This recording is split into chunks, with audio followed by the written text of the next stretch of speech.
Entrevista do século. Conversas para pensar a realidade e a transformação do Espírito Santo.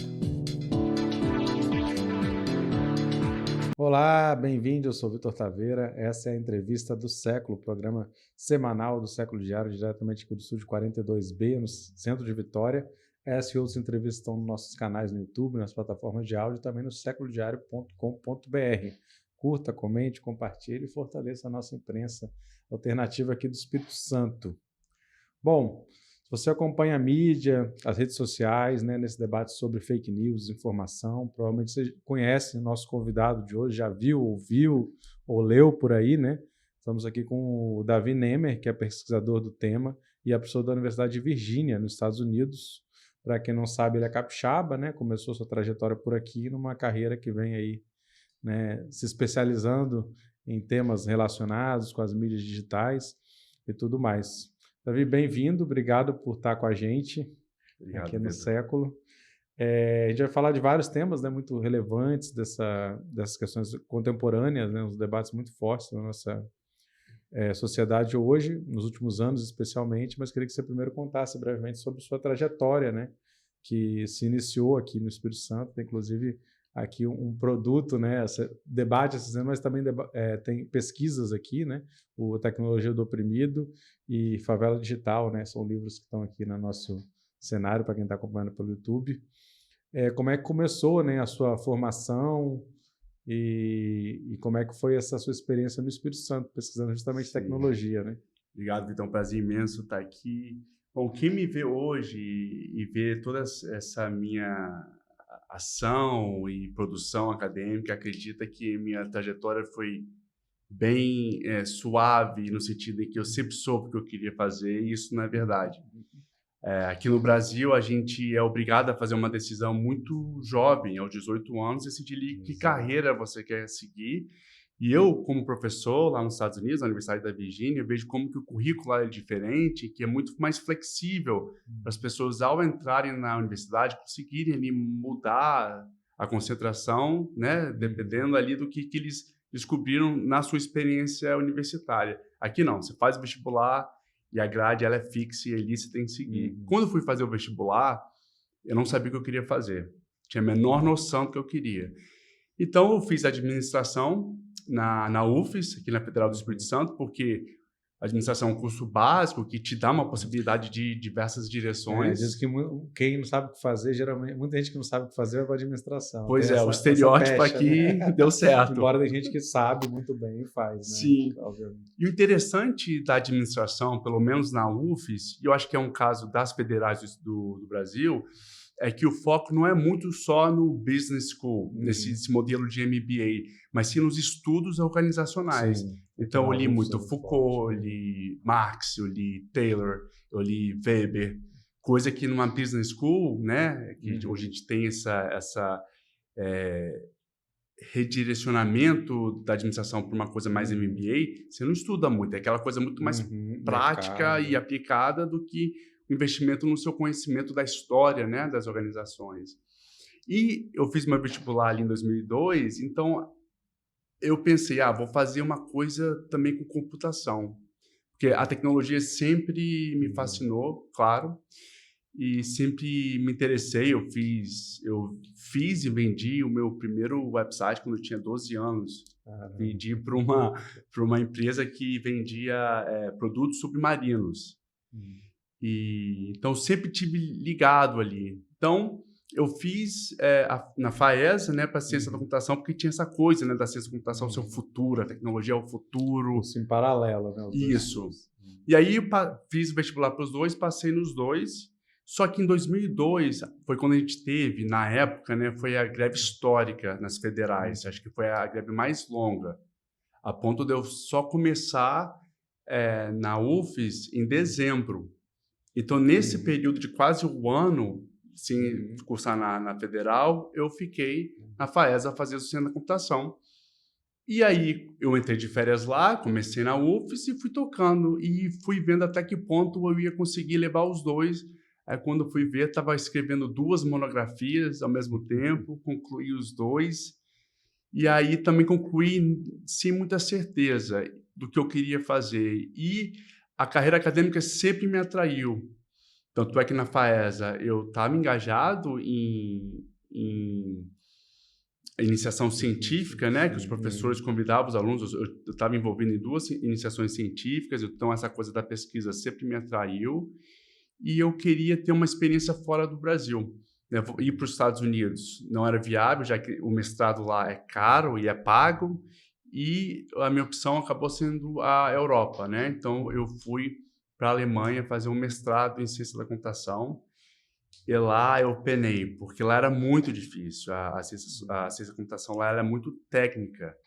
Então, por exemplo, eu estava fazendo mestrado em ciência da computação e eu tinha um estágio no Instituto Fraunhofer. E lá a gente estava, por exemplo, programando a otimização do airbag da porta da Mercedes. Assim, é uma coisa fascinante, mas não era muito a minha pegada na computação. E os livros vêm depois da sua graduação? Eles vieram... as pesquisas?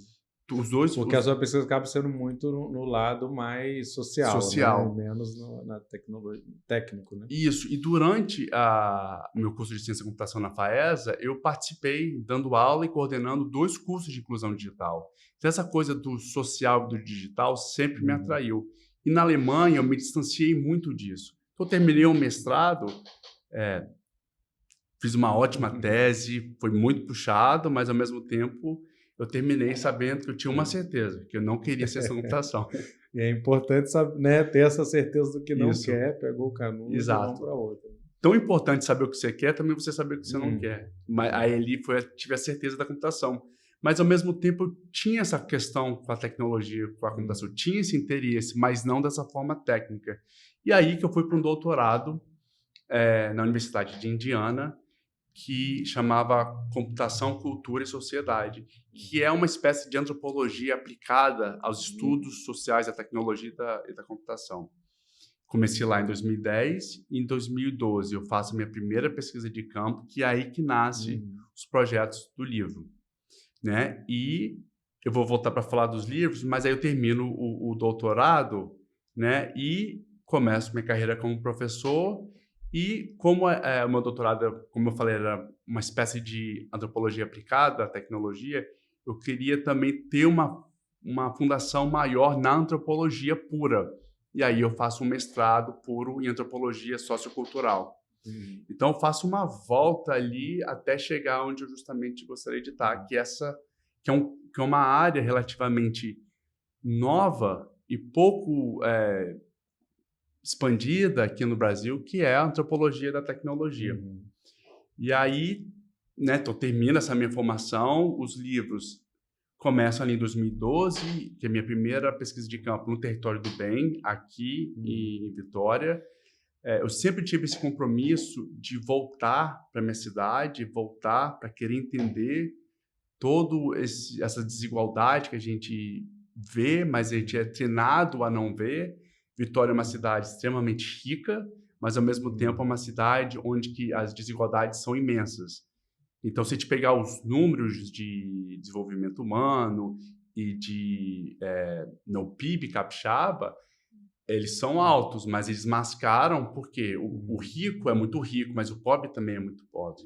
E isso, né, não é só sobre a questão de renda, mas isso também acompanha toda a questão de acesso ao espaço, acesso ao bem material, acesso à infraestrutura. Que acaba sendo um ciclo vicioso nesse caso da tecnologia, né? Porque você tem menos condições, a tecnologia é uma via de acesso, inclusive a direitos e a várias coisas, e aí você que já está numa condição que precisa ter acesso a esses direitos, garantias, enfim, oportunidades, acaba não tendo. Mas aí o seu estudo vai também falar um pouco, e é um território muito rico, né? O território bem são 9 bairros e comunidades, né? Nessa região do central ali de Vitória, do maciço central, digamos assim, em torno, né? O que você fala da tecnologia do oprimido, né? E como é que você trabalha, o que sua pesquisa consegue tirar daí da experiência de como essas comunidades, essas pessoas se apropriam.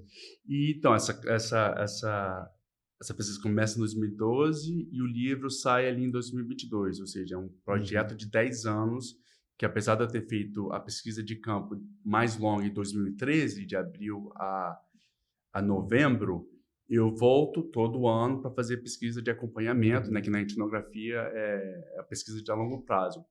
No livro, eu trabalho o conceito, né, minha abordagem teórica, eu conceituo de tecnologia mundana, que é esse entendimento de que a tecnologia ela não é um vilão, mas também não é um herói.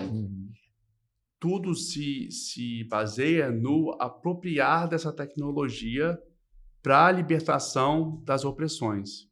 E é isso que eu mostro como os moradores das favelas aqui de Vitória, ao apropriar essas tecnologias, eles tentam aliviar as opressões, tanto offline quanto online, ali, a utilizar a tecnologia que é do nosso dia a dia, que vai desde uma selfie até um chat no Facebook, que muitas vezes parece uma tecnologia mundana, no sentido que do seu dia a dia não tem tanta importância, mas ao olhar profundamente o que significa para eles essa utilização, a gente vê como que ele está trabalhando ali, né? Esse usuário está trabalhando para justamente libertar de certas opressões ali do seu dia a dia.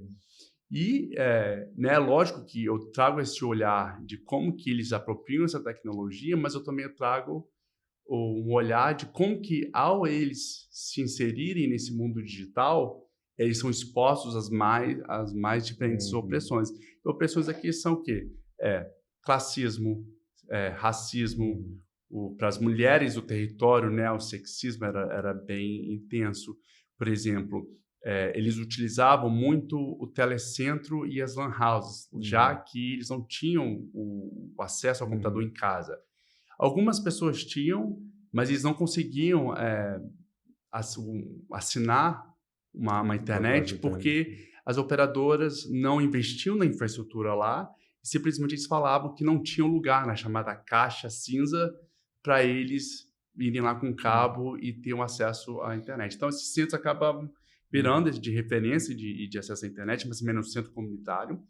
E as mulheres, por exemplo, ao utilizarem o Facebook por lazer ou por entrar em contato com parentes, é impressionante ver a quantidade de mensagens que elas tinham e de notificações que elas tinham que lidar antes de usar uma tecnologia de seu prazer, que eram, por exemplo, homens querendo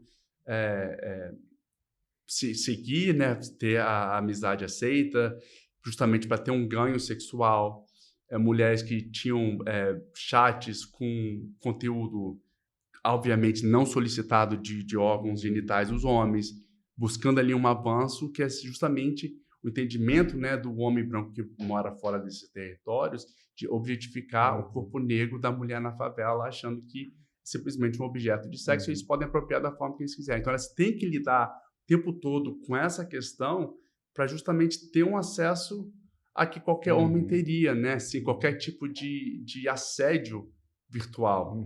Então, isso é no livro tem um capítulo que eu falo só sobre isso, só sobre a questão de gênero e do abuso digital e assédio digital nesses territórios. É o que você falou, né? Como a tecnologia é usada é essa questão central, porque a gente tem aquela utopia, né? E a utopia originária é lá do Vale do Silício, dos caras que são homens brancos, que criaram, né? Norte-americanos principalmente, que criaram de que aquilo, tem aquela ideia que a tecnologia ela vai libertar e uma suposição de neutralidade, né, que na verdade não existe. Mas assim, eu queria falar disso um pouco depois, mas antes, porque com o celular as coisas mudam muito também, né?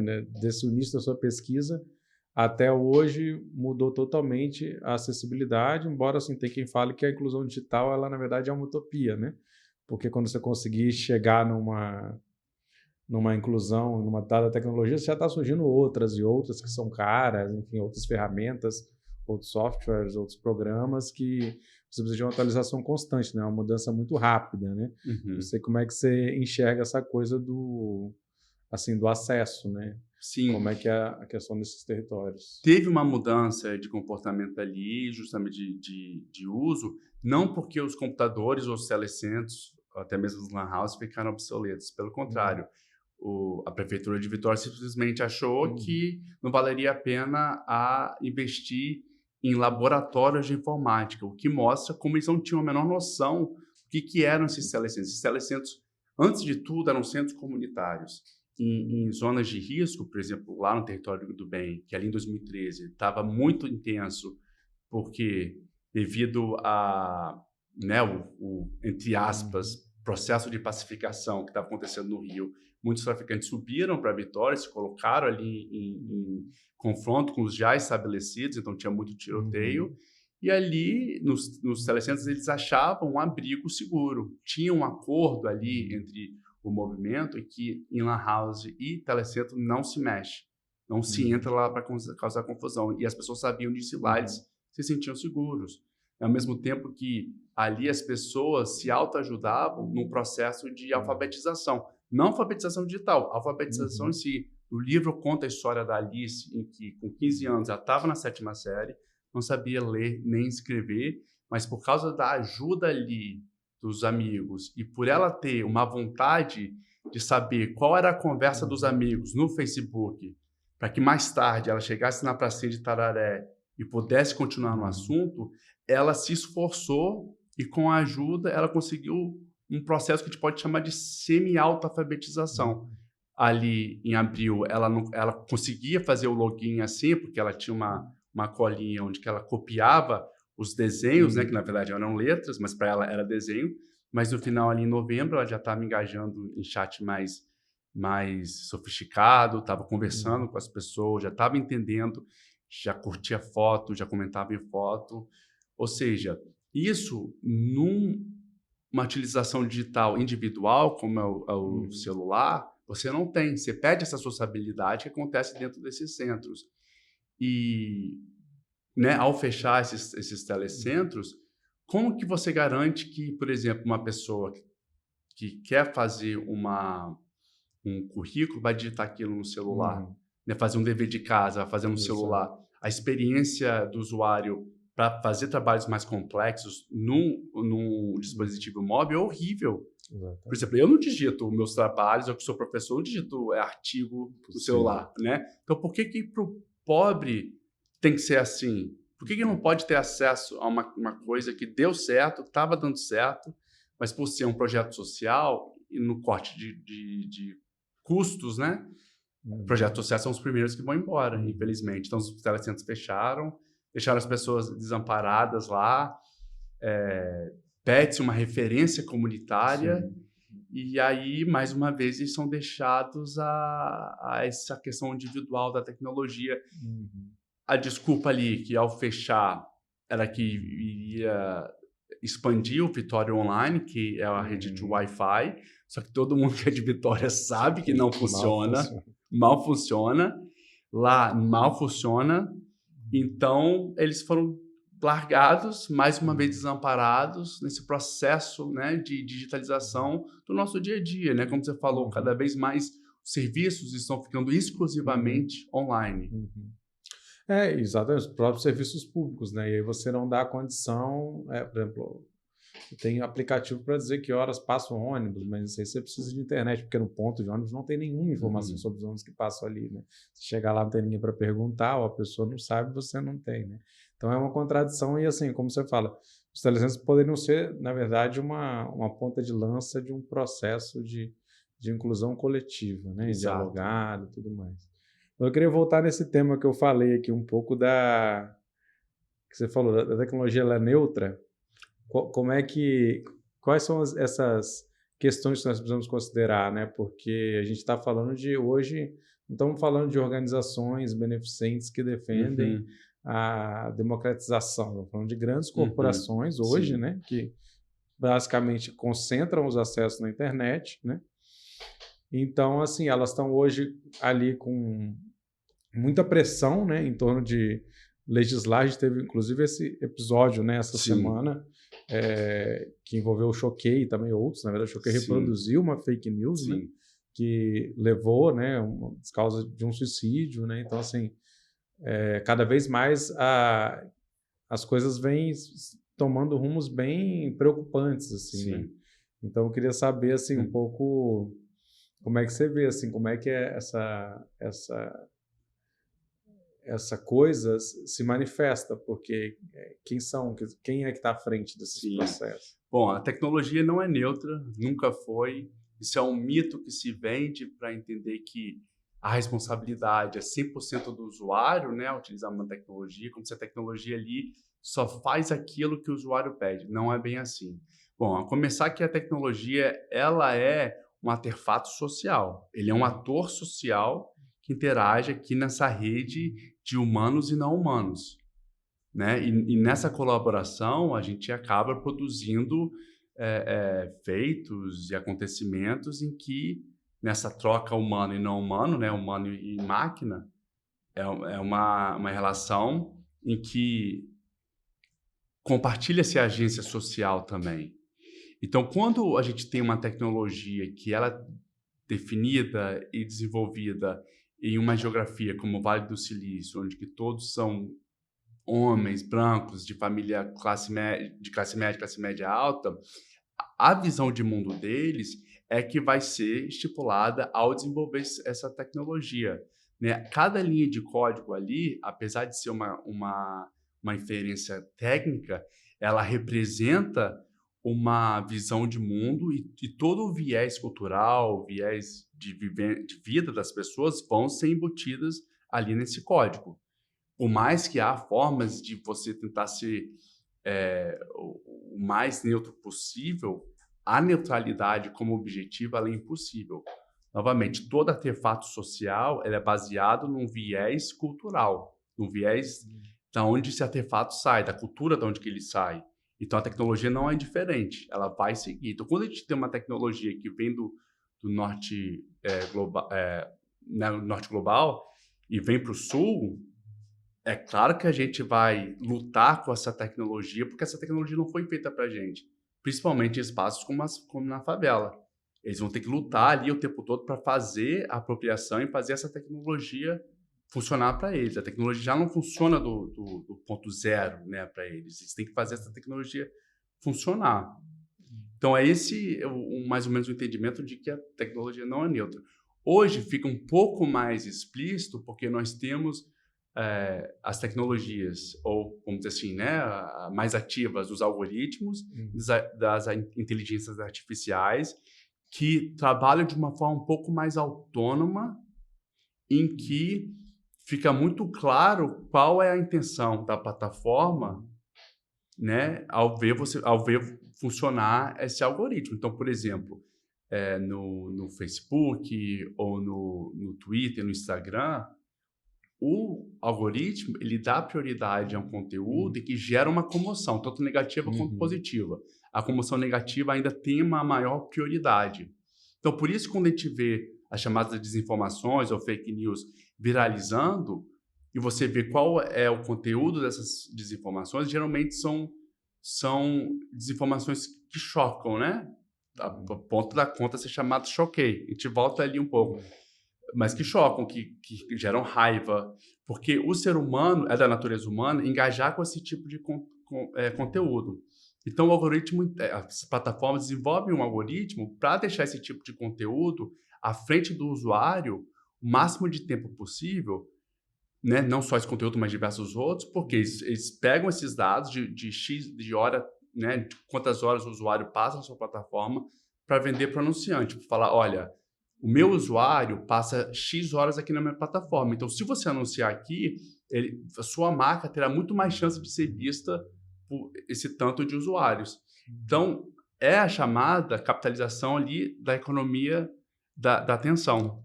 Você quer prender a atenção da pessoa o tempo todo. E o que mais faz isso é o engajamento através de conteúdos que geram essa comoção negativa.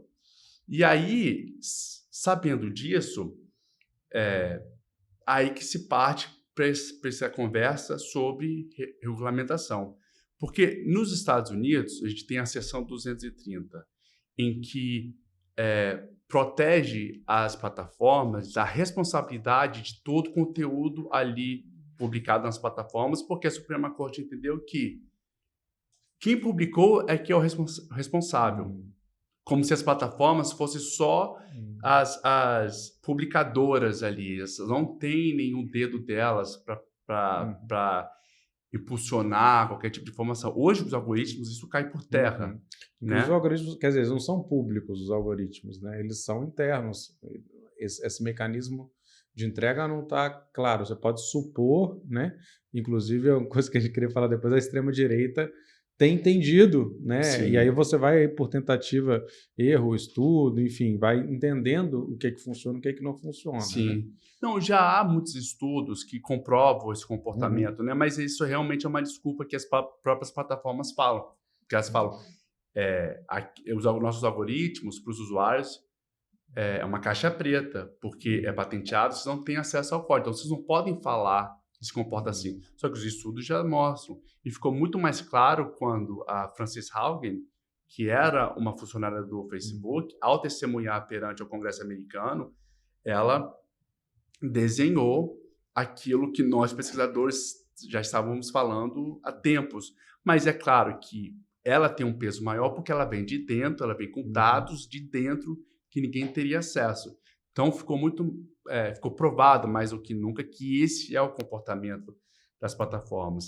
E aí no Brasil a gente tem um marco civil e que, se eu não me engano, é o artigo 14 ou o artigo 19, ou me perdoa que não saber de qual, que tem essa proteção das plataformas por entender que elas são apenas publicadoras, né?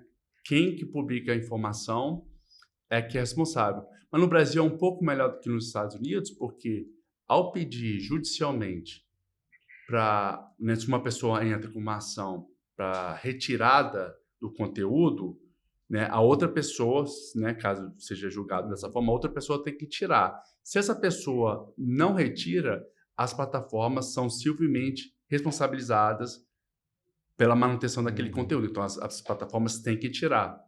Então, um Uhum. pouco melhor que lá. Uhum. Mas está defasado, porque hoje a gente está vendo os algoritmos aí trabalhando, se não mais até de quem produz esse Uhum. conteúdo, né? Aquela coisa de que não é só sobre o conteúdo da mensagem, é sobre o canal da mensagem também, que Uhum.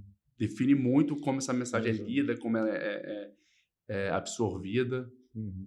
É porque também eu estava vendo que tem, assim, uma entrevista, um especialista estava falando disso, porque também você tem, na verdade, meio que três atores, né? Tem as empresas, você tem aquele usuário comum ali, tipo eu, que tenho Uhum. poucos seguidores ali, fulano ali, e você tem esses grandes influencers, os players, né? Que, na verdade, eles são... A plataforma não publica conteúdo, mas é por meio desses grandes influenciadores e tal, a mensagem deles que chega, se você for olhar, né, o percentual, o alcance deles, são poucas pessoas que concentram muitos acessos, Sim, né? Então, esses sujeitos também têm que ser sim, responsáveis, né? E poderiam ser responsabilizados, né? Mas não exato. cabe apenas deixar para que aí fica naquela, o usuário final, se ele postou alguma coisa, é problema Sim, dele, né? sim. Tem uma E sim, e te complexidade fala de maior. como que a extrema direita, né, ali desde 2018, ela entende o uso dessas redes sociais, mas hoje a gente tem essas contas, esses sites de fofoca usando da Uhum. mesma técnica. Uhum. Então, quando a gente tem o caso, né, infelizmente, que teve a morte da Jéssica, né, e as contas que usaram dessas desinformações, desses prints para gerar essa comoção, elas não podem falar de inocência ou que, né, era uma liberdade de expressão, porque ela sabe justamente que ao utilizar essa questão sensacionalista, trazer uma celebridade num romance com uma pessoa comum, sabe que isso vai gerar esse choque, né, essa comoção e que as pessoas vão compartilhar, porque é o clickbait, é o sensacionalismo.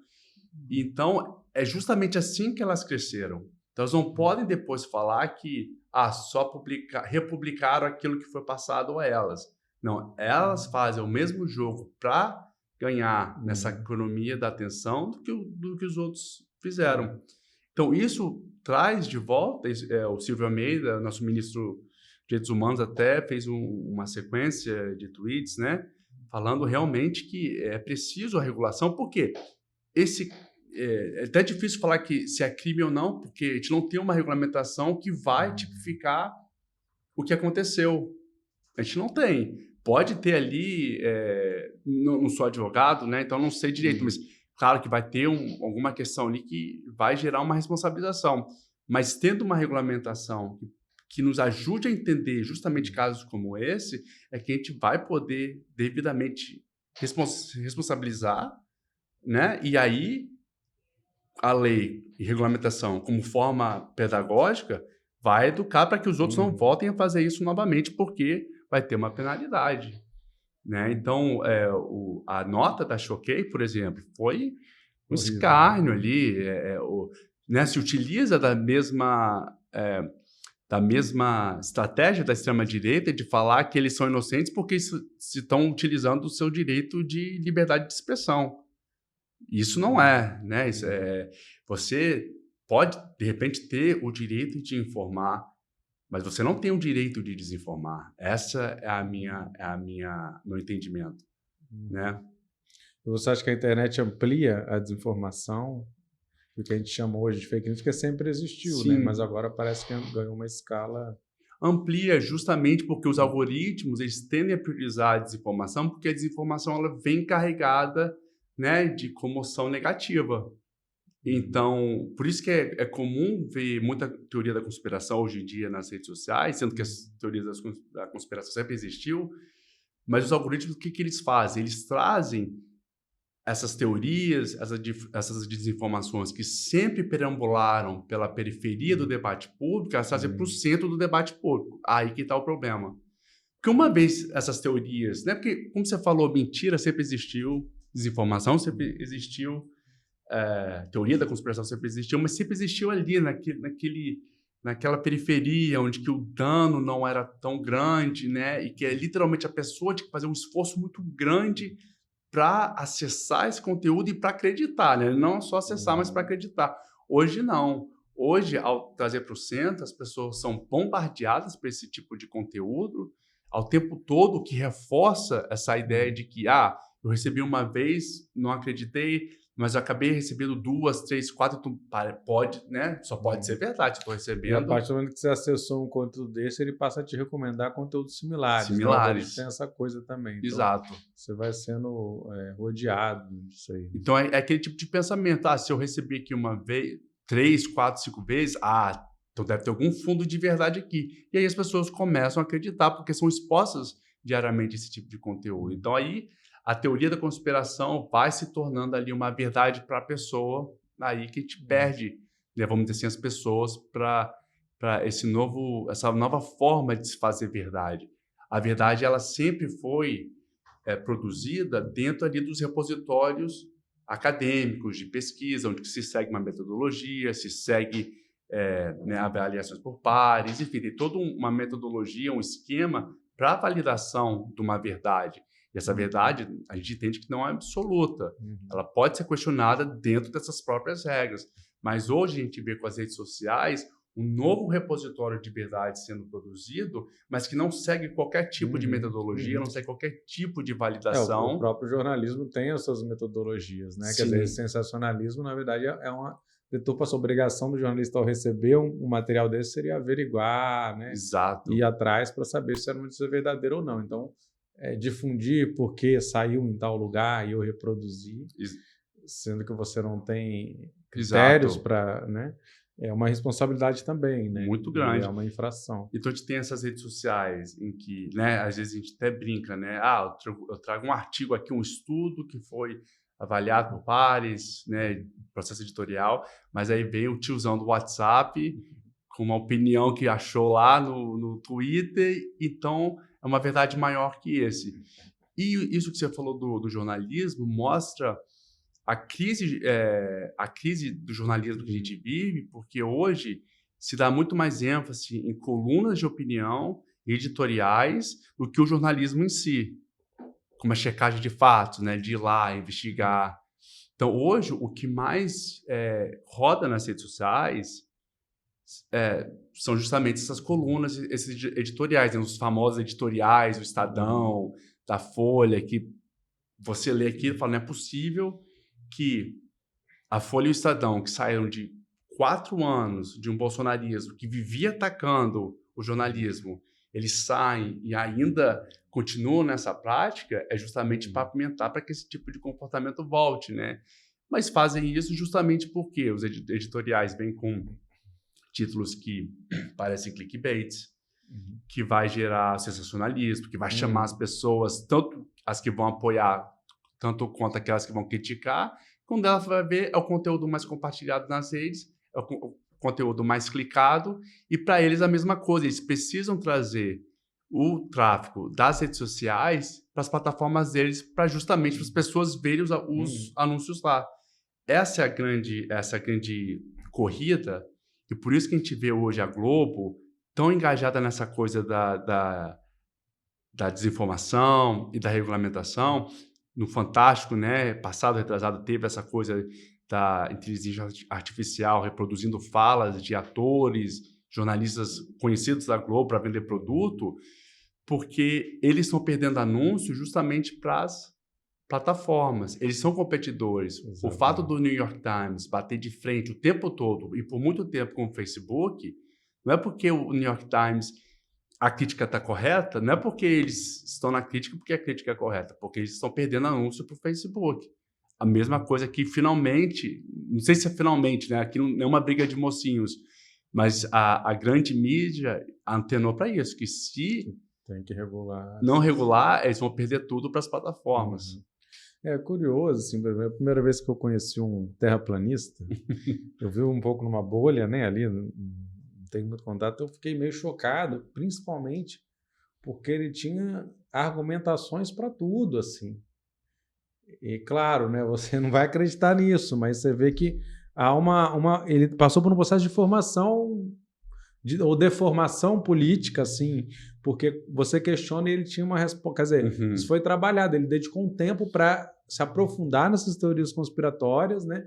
Assim como o antivax, né? O antivacina e tudo mais. Então, assim, há um processo contínuo, e aí desses últimos anos, né, especialmente, que está formando, como você falou, nós estamos perdendo, né, essas pessoas, parece que perdendo ela para o senso de realidade e mergulhando em narrativas muito perigosas, né? Como a gente falou, que às vezes chegam a ponto de ameaçar a vida de pessoas.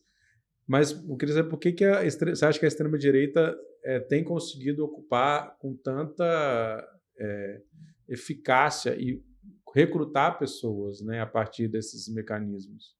E ela vem renascendo, né? Porque o que era a extrema-direita no Brasil? A direita sempre foi muito forte. Sim. Mas de uns anos para cá a gente tem um boom que, assim, a gente viu acontecendo, a coisa começando a acontecer, mas a gente não sabia explicar o que estava acontecendo, né?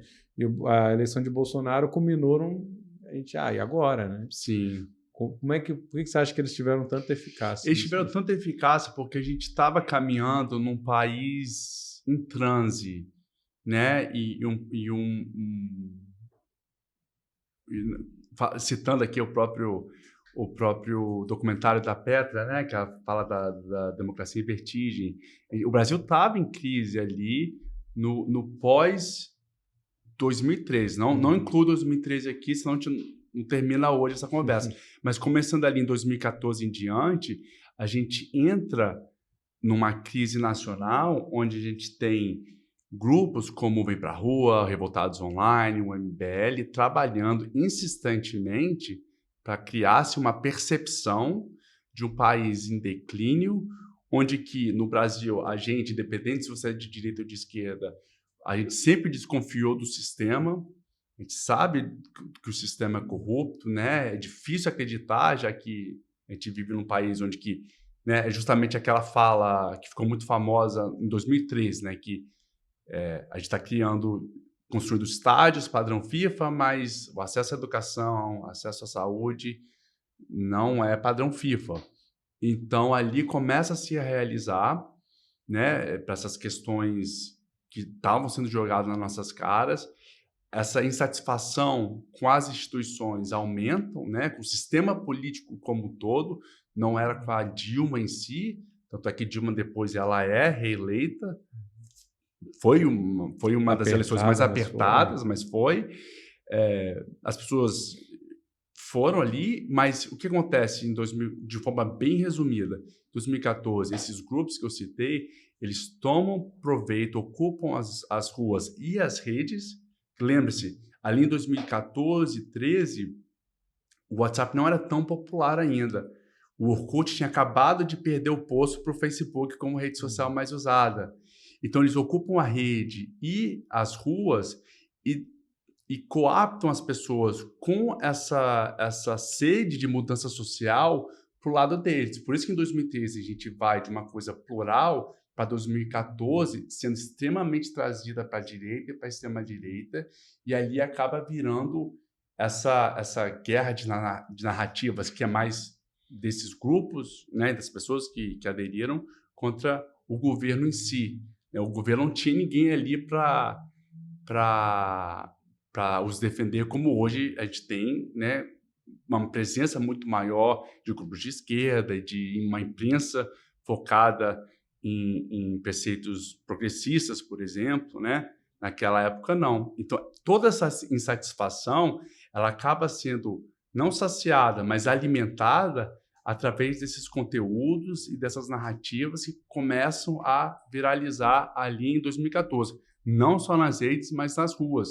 Tanto é que no livro eu conto essa transição, né, no capítulo Tecnologia do Opressor. Eu conto como que em 2014 e 2015, né, os protestos só cresciam, batiam recordes e recordes, muito mais que em 2013. Então, ali tu já começa a ver um pedido de golpe. No primeiro momento você tem uma imprensa que a grande imprensa, ela é favorável a esses protestos, e depois, ao longo do governo Bolsonaro, ela vai começar a se voltar contra esse movimento. Isso é curioso também. E a gente vê uma imprensa extremamente pró esses movimentos, mas que usa a justificativa da Lava Jato para endossar esses tipos de comportamento, né? Porque aí as pessoas entendem que para mudar um país ali vale tudo, então se entrou-se no vale tudo, né? Se qualquer tipo de responsabilidade pelo conteúdo compartilhado. E aí nasce o bolsonarismo, mas aí vem o bolsonarismo em ascensão. Ele é um sujeito de ocasião que consegue catalisar, né? Enfim. E aí vem com os militares, e vem com o mercado financeiro, vem com a chamada família tradicional, né? Vem com a classe média alta, inclusive com as classes baixas também. E isso é uma das coisas que eu conto no livro, que toda essa insatisfação, né, com o sistema também aconteceu lá nas classes mais baixas, porque o PT, o governo PT, fez um trabalho muito interessante na inclusão das classes mais baixas através do acesso ao material, né? Seja por esses programas de transferência de renda, que está certíssimo, tem que continuar, tem que ampliar. Só que aí, vamos dizer assim, entre aspas, o pobre já não estava mais querendo essa assistência, ela queria vaga nas universidades, queria emprego decente, queriam coisas que lhes é de direito, mas eles não estavam alcançando. Então, parece que a ascensão deles foi limitada. Então, essa insatisfação também tomou conta das classes mais baixas, né? E com aquela crise toda das commodities, né? Em que o Brasil entra numa crise, o dólar dispara, já não se consegue mais ampliar os programas de assistência, né? Então, a crise vai aumentando e isso vai sendo sentido pelas classes mais baixas. É claro, como eu falei antes, na crise, os primeiros cortes são em programas sociais e quem mais sente são as classes mais baixas. Então, falar que o bolsonarismo é um movimento só de classe média alta e classes altas, eu acho que é uma falácia. Meu estudo mostra também que é um movimento das classes mais baixas, que foram cooptadas, né? Um movimento, né, popular, foi popular, de direita, né? Isso. O que é raro na história do Brasil. Exato. E o que você acha que a gente pode tirar de conclusão do governo Bolsonaro? Ou seja, quais são os ensinamentos, para bem ou para mal, que a gente pode tirar, pensando nessa coisa das redes, das tecnologias, da desinformação? Olha, há diversas lições aqui. Primeiro, uma da regulação das redes, né? Já que a gente está focando nisso. Tem que ter e tem que ser mantido atualizado, né? Tem que pensar na própria PL 2630, que foi chamada de PL das fake news. É importante falar que A PL não é só sobre fake news é uma parte muito pequena sobre a regulação das big techs, das redes, das plataformas. Tem ali uma parte que fala sobre um conselho, né, que trabalharia essas políticas para mantê-las atualizadas. Como eu falei, quando o Marco Civil da Internet, que são nossas leis de internet, elas foram aprovadas, o Orkut ainda era a plataforma número 1. Olha quanta coisa já mudou. Olha quanta coisa já mudou desde quando o PL foi para o plenário, né? Não chegou a ser votado. Não se falava em chat GPT, não se falava muito na utilização da inteligência artificial pelo usuário comum. Tinha sim a inteligência artificial, claro, mas não pelo usuário comum. Olha onde que a gente está hoje. Então é preciso ter um conselho ali ativo para justamente informar, né, o Congresso para manter essas leis atualizadas. Uma coisa que a extrema-direita escancarou e que setores da esquerda nunca prestaram atenção, porque sempre confiaram nos governos de esquerda, foi justamente o Ministério da Educação, né, ou a governamentalidade da educação como um campo de disputa.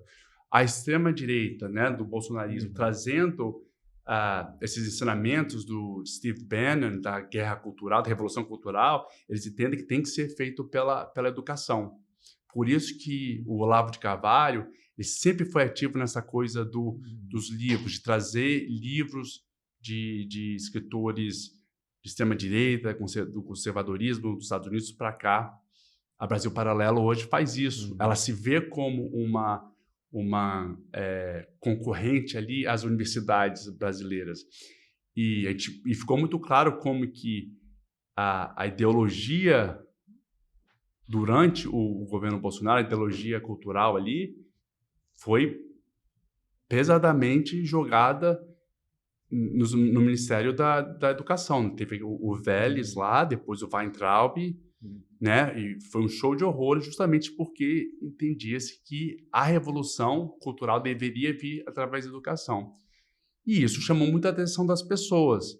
Então, ao trazer o Lula, né, para o terceiro governo, presta-se muita atenção em quem vai liderar o MEC, como que essa coisa do Enem, né, que está se falando do revoga Enem, da reforma do ensino médio, há-se agora uma disputa muito intensa, como deve ter.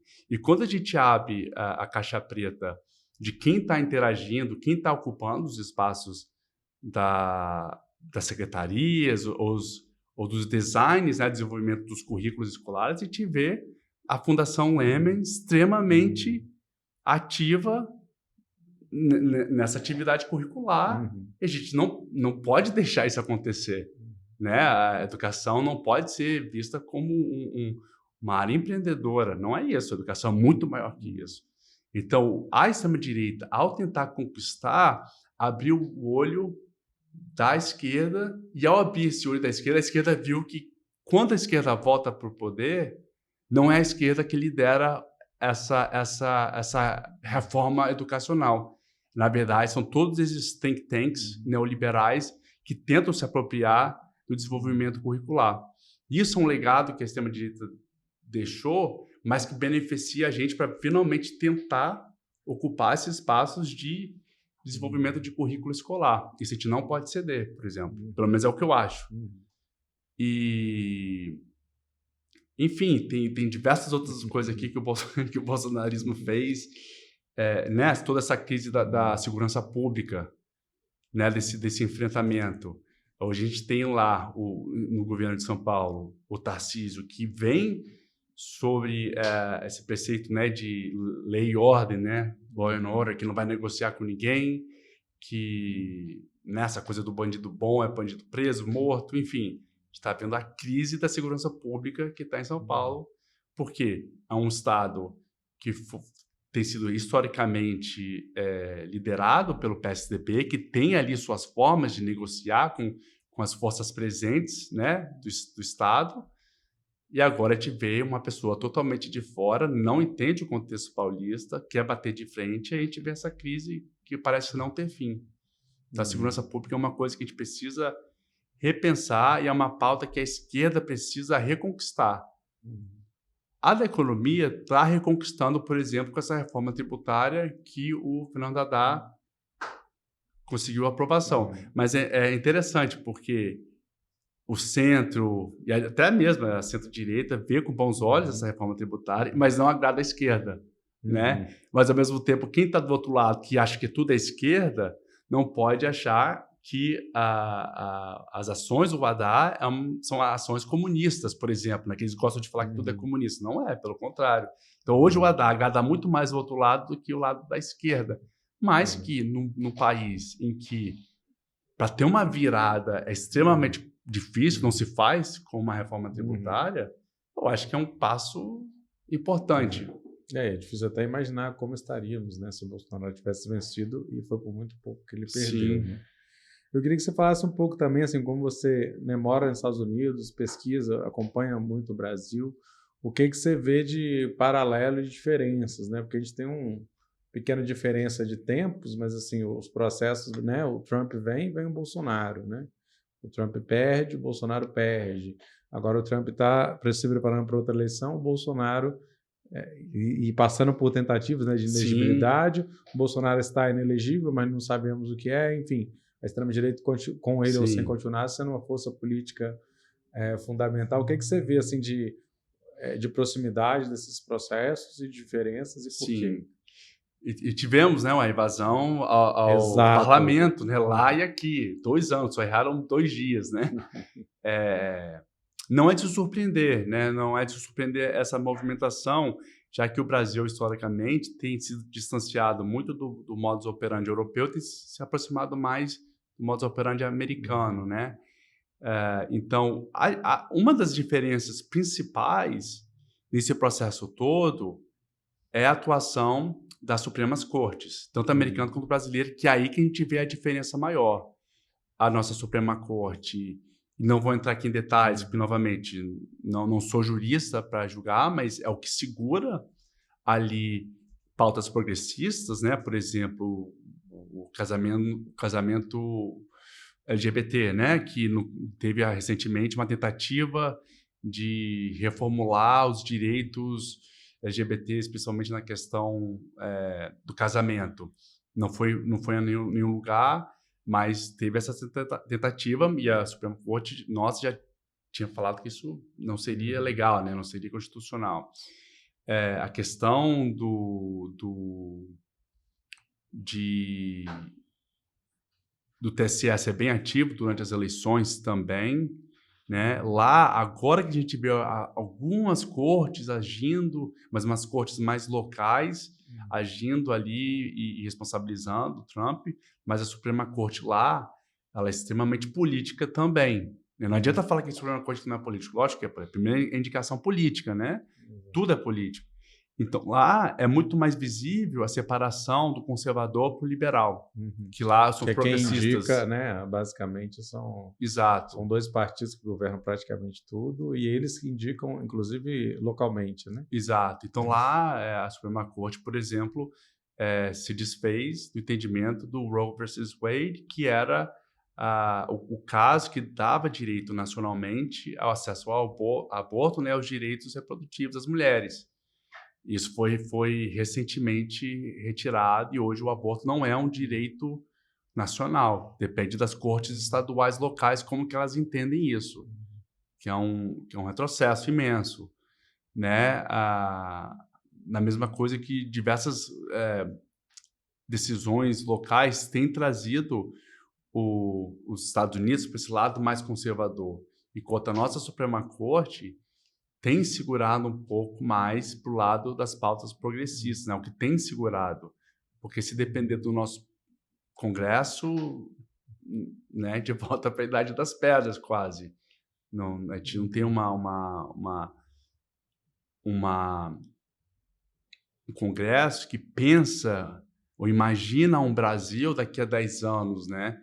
É um Brasil muito desse imediatismo, muito dessa efemeridade que as redes sociais muitas vezes dão, é que eles se baseiam somente, né? Porque é o único feedback que eles têm. E da política pequena, né? Com orçamento secreto, você distribuir ali no seu território, garantir, quer dizer, sem uma visão política ampliada, sem políticas públicas. Exato.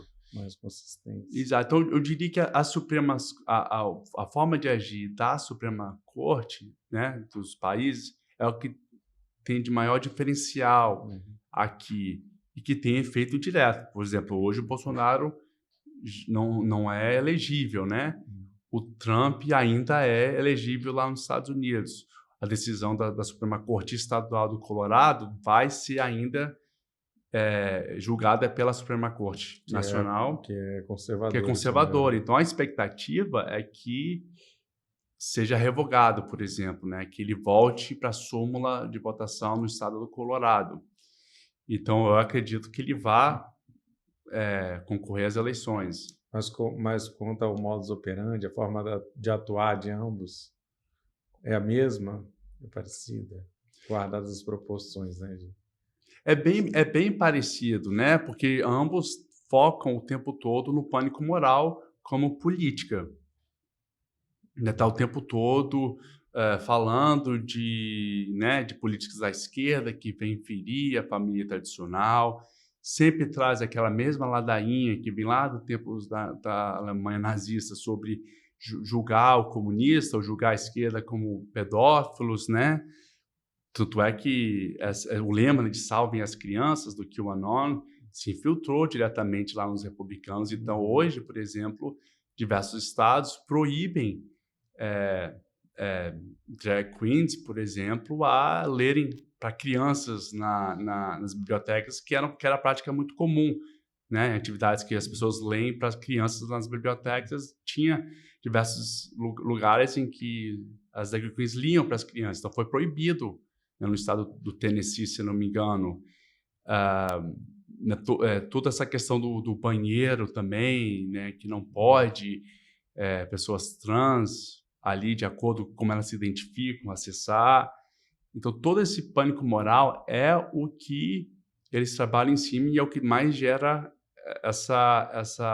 esse medo, né, e esse engajamento. Novamente, aquela coisa de você engajar e se sentir com medo e buscar alguém que possa te trazer essa proteção. E eles trabalham muito em cima disso. Acho que é essa similaridade. Pois é, se desvia do debate, né, sobre políticas públicas, por exemplo. O caso do Bolsonaro é abismal, né? Pensar que ele quase ganhou a eleição, sendo que ele fez uma gestão péssima em diversos sentidos, né, em diversas áreas, mas isso não importou para a maioria. Não, né? e continua não importando. Continua não importando, e ele ainda é um sujeito, e o governo Lula vai ter que penar se quiser se reeleger ou eleger um sucessor, ainda que vamos acompanhar, né? Sim. E teremos eleições agora também, em 2024 no Brasil, né, que já vão ser também incorporando, inclusive, elementos, como você fala, da inteligência artificial. São coisas que, por exemplo, na última eleição, embora parece que agora, coisas novas que a gente vai ter que saber como lidar e criar como se fossem as normativas, né? Sim. E o TSE vai ser muito importante, né, nesse processo. Vai ser muito importante, e principalmente que a produção através da inteligência artificial ela vai ser feita na hora. Um exemplo disso foi, por exemplo, nas eleições agora da Argentina, onde quando o Milei elogia Margaret Thatcher como uma grande líder, em questão de um dia, a campanha... qual o nome do... Enfim, esqueci o nome dele agora. A campanha do outro lado fez uma propaganda eleitoral toda em a inteligência artificial, mostrando o que aconteceu durante a Guerra das Malvinas, né? De quão brutal foi Margaret Thatcher e o seu exército ao massacrar ali a Argentina e tomar as terras, né, as ilhas Malvinas deles, que hoje eles chamam de Falklands. Então, foi feito em questão de dias, coisa que num estúdio, antigamente, né, demoraria algumas semanas. Então, a inteligência artificial ela vai responder nesse imediatismo, que, nesse caso, foi um caso extremamente interessante, mas, ao mesmo tempo, liga o sinal amarelo e vermelho, porque se entende da potencialidade dessa inteligência artificial para qualquer direção que a pessoa quiser levar. Então, vai ser uma coisa que vai chamar muita atenção, sim. E em 2024, acho que a atenção vai ficar voltado muito em São Paulo, né? Já que Boulos vem para a eleição, a Tabata, tudo leva a crer que a Tabata vai. Então, primeiro você tem ali um PSB e um PSOL disputando, ambos da base do governo, né? O Geraldo Alckmin é o vice-presidente, ele é do PSB.